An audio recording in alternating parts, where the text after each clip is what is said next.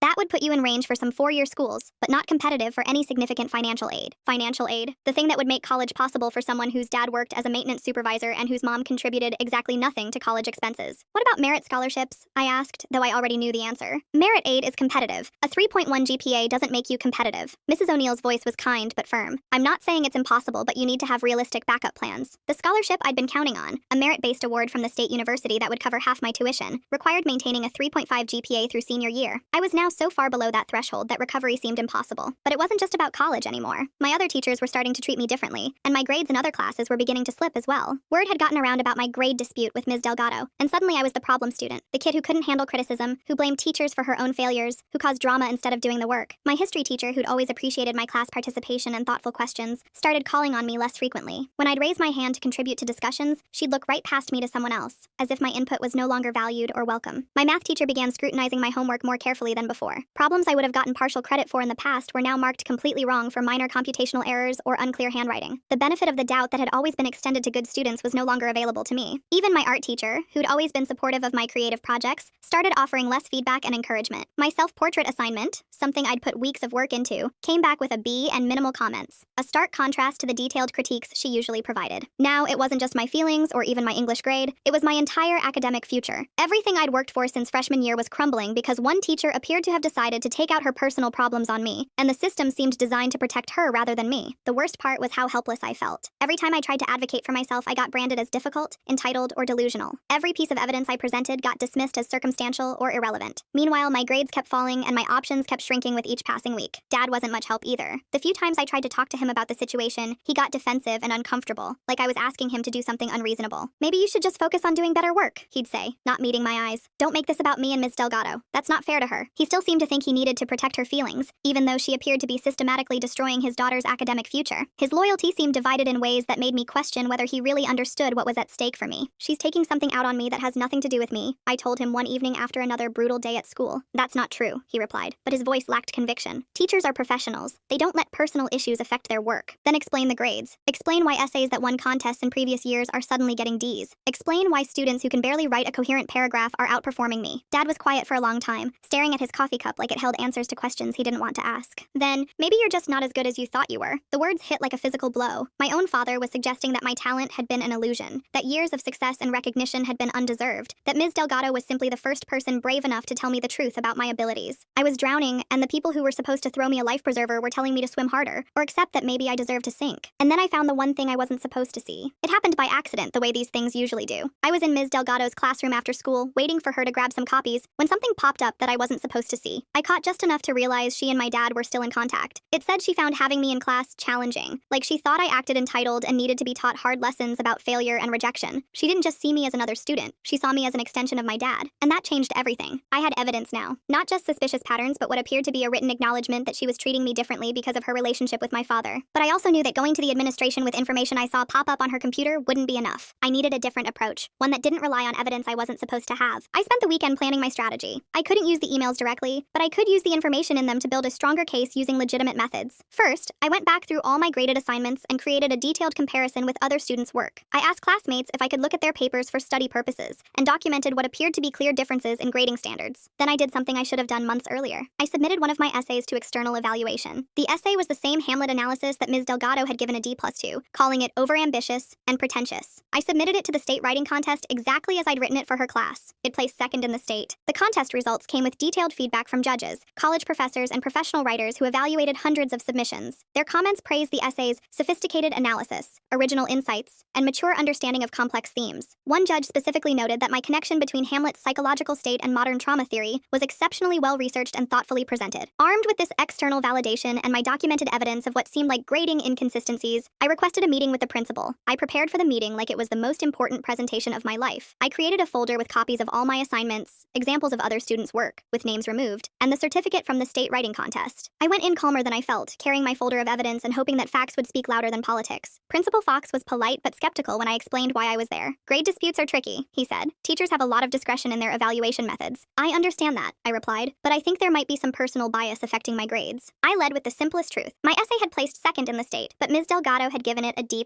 That got his attention. Then I walked him through the grading patterns I'd documented, showing him what appeared to be clear inconsistencies in how standards were being applied. These seem like serious concerns, Principal Fox said when I finished. I know, I'm not making them lightly. He studied the state contest certificate for a long time. This essay really received a D+ in Ms. Delgado's class? Yes, sir. I can show you the original with her comments if you'd like. The meeting ended with Principal Fox promising to look into the situation. He asked me not to discuss it with other students while he investigated. 3 days later, I was called back to his office. I've reviewed your materials and spoken with Ms. Delgado, he began. I've also had the department head evaluate some of your essays without knowing whose they were. My stomach clenched. Anonymous evaluation could go either way. The department head's assessment was that your work deserves significantly higher grades than you've been receiving, he continued. There appears to be an inconsistency in grading standards. I held my breath. Ms. Delgado has acknowledged that she may have been overly harsh in her evaluations due to personal stress this semester. She's agreed to regrade your assignments from this semester using consistent standards. Regrading. It was something, but not everything. What about the personal conflict of interest, I asked. Principal Fox looked uncomfortable. Ms. Delgado has acknowledged that a personal relationship existed and should have been disclosed. Going forward, any potential conflicts of interest will be handled through proper channels. Translation. They knew something inappropriate had happened, but they were going to handle it quietly. The regrading process took 2 weeks. The department head reviewed all my assignments from the semester, and the results were dramatic. My D's became B+,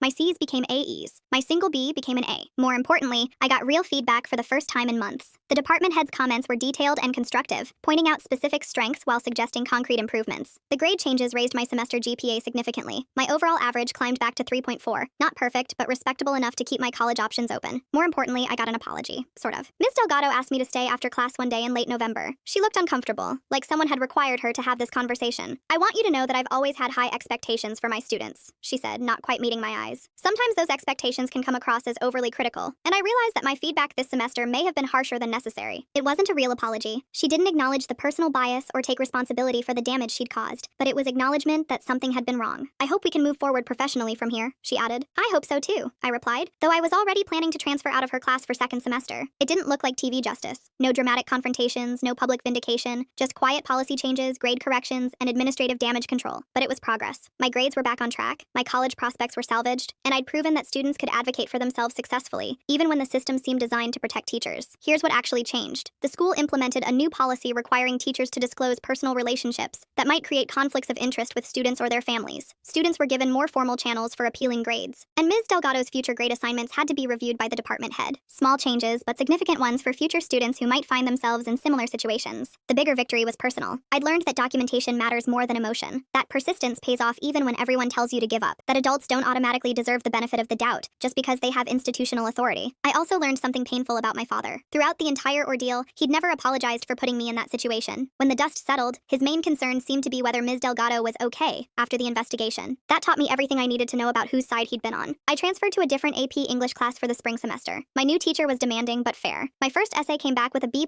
and detailed constructive feedback. It felt like breathing again after months of holding my breath. Senior year applications went better than I'd dared to hope. My corrected junior year grades, combined with strong performance in other classes and the state writing contest recognition, made me competitive for several four-year universities. I got into 3 of my top choice colleges. The merit scholarship wasn't as generous as I'd originally hoped, but it was enough to make college affordable. Ms. Delgado left our school at the end of that year. I heard she'd accepted a position in another district. I never saw her again. My father and I repaired our relationship eventually, but it took time. The conversation that finally cleared the air happened the summer before I left for college. "I'm sorry," he said while we were working in the garage. "I should have told you about Ms. Delgado from the beginning. I should have ended it as soon as I knew you'd be in her class." It was the first time he'd acknowledged that his choices had damaged my life. We talked for a long time that day about boundaries and responsibilities. It didn't erase what had happened, but it gave us a foundation for rebuilding trust. Lily, thankfully, seemed largely unaffected by the drama. She was young enough that Ms. Delgado's disappearance from our lives felt temporary rather than traumatic. As for me, I learned lessons that went far beyond academic advocacy. I learned that sometimes the people who are supposed to be on your side aren't, and sometimes the only person you can count on to fight for you is yourself. I learned that institutions protect their own interests, that change happens quietly rather than dramatically, and that young people have more agency than they're often led to believe. College was everything I'd hoped it would be. My professors treated me like an adult capable of growth rather than a problem to be managed. My writing flourished in an environment where feedback was constructive rather than destructive. I majored in English with a focus on education policy, partly because of my experience with Ms. Delgado. My senior thesis was about conflicts of interest in educational settings, research that felt like a natural extension of my personal experience. I graduated summa cum laude with departmental honors. The same writing abilities that Ms. Delgado had tried to convince me were mediocre earned recognition at the college level from professors who had no personal investment in seeing me fail. After graduation, I worked for a nonprofit focused on education reform and student advocacy. The work was meaningful in ways that connected directly to my high school experience. A few years later, I heard that Ms. Delgado had left teaching entirely for some unknown reason. I felt vindicated, but also sad. It meant other students had suffered before the pattern was recognized. Looking back now, I'm grateful for the experience in ways I couldn't have imagined at the time. It taught me resilience, advocacy skills, and the importance of standing up for myself even when it's uncomfortable. It also taught me that talent isn't fragile. It can survive unfair criticism and systematic attempts to undermine confidence, as long as you remember who you are. I still write, both professionally and personally. The voice that Ms. Delgado tried to silence by calling it pretentious found its place in the world despite her efforts. Today, when I work with students facing similar challenges, I teach them how to gather evidence, present their cases professionally, and persist through institutional resistance. But I also teach them that their worth isn't determined by biased evaluators, that talent can survive unfair criticism, and that sometimes the best thing you can do is prove your critics wrong by succeeding despite their efforts. A D+